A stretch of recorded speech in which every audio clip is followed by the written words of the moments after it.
अगदी झटपट, रुचकर, साध्या सोप्या पद्धतीने आणि कमीत कमी साहित्यात मटण पुलाव बनवायचा असेल तर हा व्हिडिओ नक्की पहा.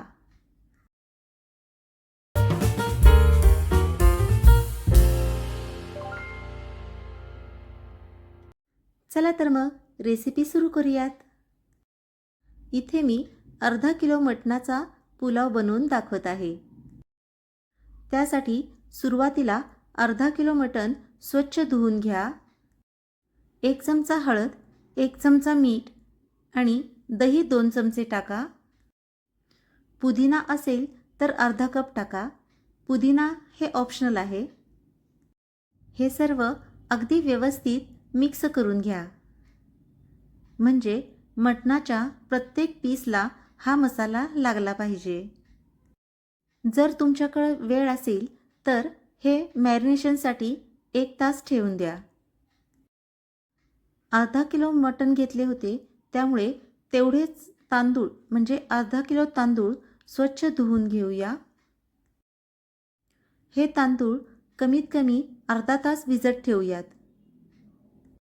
जर तुमच्याकडे पुरेसा वेळ असेल तर 1 तास हे तांदूळ भिजत ठेवा. वाटण बनवण्यासाठी 1 इंच आले घेऊया. 10 ते 15 लसूण पाकळ्या घेऊयात. पुदिना अर्धा कप घेऊयात आणि कोथिंबीर अर्धा ते 1 कप घेऊयात. हे सर्व छानसं ग्राइंड करून घेऊयात. आता सुरुवातीला आपल्याला मटण शिजवून घ्यायचे आहे. त्यासाठी कुकरमध्ये 2 ते 3 चमचे तेल टाकूयात. तेल चांगले तापले की त्यामध्ये स्लाइस केलेला कांदा 2 ते 3 घेऊयात आणि व्यवस्थित परतून घेऊयात. कांदा हा लालसर भाजायचा आहे. तुम्ही इथे पाहू शकता की कांदा हा व्यवस्थित भाजून होत आलेला आहे. आता यामध्ये 1 टोमॅटो स्लाइस करून टाकायचा आहे. त्याचबरोबर तिखटपणा येण्यासाठी 2 ते 3 हिरव्या मिरच्या टाकायच्या आहेत. हे सर्व अगदी व्यवस्थित परतून घेऊयात. जर तुमच्याकडे पुरेसा वेळ असेल तर मटण मॅरिनेशनसाठी 1 ते 1.5 तास ठेवा. मटण जर मॅरिनेट केलेले असेल तर ते अगदी लुसलुशीत होते. आता इथे आपण आले लसूण कोथिंबीर पुदिनाची जी पेस्ट बनवली होती ती टाकूयात आणि व्यवस्थित परतून घेऊयात. आले लसणाचा कच्चापणा थोडा गेला की त्यामध्ये धनेजिरे पूड 1 चमचा टाकूयात आणि त्याचबरोबर सर्वात महत्त्वाचा म्हणजे बिर्याणी मसाला किंवा पुलाव मसाला 1 चमचा टाकूयात. हे सर्व व्यवस्थित परतून झाले की मग त्यामध्ये भिजवलेले तांदूळ टाकूयात. हे तांदूळ थोडा वेळ या सर्व मसाल्यामध्ये परतून घेऊयात. हे तांदूळ भिजवलेले असल्यामुळे जास्त वेळ परतू नये, अन्यथा तांदूळ तुटण्याची शक्यता आहे. पुलाव आहे म्हणजे तूप टाकणे आलेच.